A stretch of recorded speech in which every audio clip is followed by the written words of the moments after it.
1 मे 1960 जगाच्या नकाशावर एक स्वाभिमानी व समृद्ध प्रांत म्हणून महाराष्ट्राची ओळख निर्माण करणारा हा ऐतिहासिक दिवस, महाराष्ट्र दिन. ऐकताय ना? हा आवाज आहे त्या 106 हुतात्म्यांचा, ज्यांनी स्वतःला अर्पण केलं आपल्यासाठी, महाराष्ट्रासाठी. रस्ते लाल झाले होते, डोळे जळत होते, पण मनात एकच ज्वाला होती: मुंबईसह संयुक्त महाराष्ट्र झालाच पाहिजे. हा लढा कोणाचा एकट्याचा नव्हता, हा लढा होता तुमचा, आमचा, आपल्या सगळ्यांचा, करोडो मराठी मनांचा.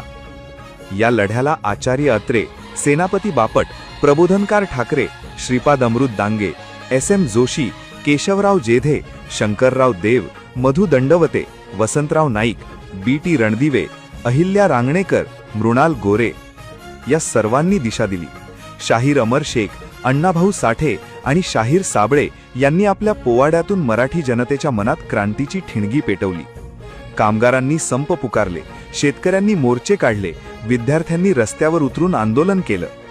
आपल्या निर्दोष मराठी बांधवांवर गोळ्या झाडल्या गेल्या. फ्लोरा फाउंटनचा परिसर आजही त्या रक्तरंजित संघर्षाची साक्ष देत आहे. 106 बांधव शहीद झाले, हजारो जण तुरुंगात गेले, पण मराठी माणूस झुकला नाही.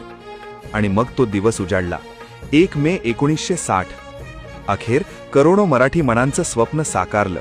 स्वर्गीय यशवंतराव चव्हाण साहेबांच्या नेतृत्वाखाली महाराष्ट्र जन्माला आला. बांधवांनो, हा महाराष्ट्र कुणाच्या दयेने मिळालेला नाही, तर तो रक्ताने, संघर्षाने आणि बलिदानाने घडलेला आहे. चला पुन्हा तीच जिद्द, तीच अस्मिता जागवूया, कारण आपण फक्त महाराष्ट्रात राहत नाही, तर आपणच महाराष्ट्र आहोत. जय महाराष्ट्र, जय हिंद.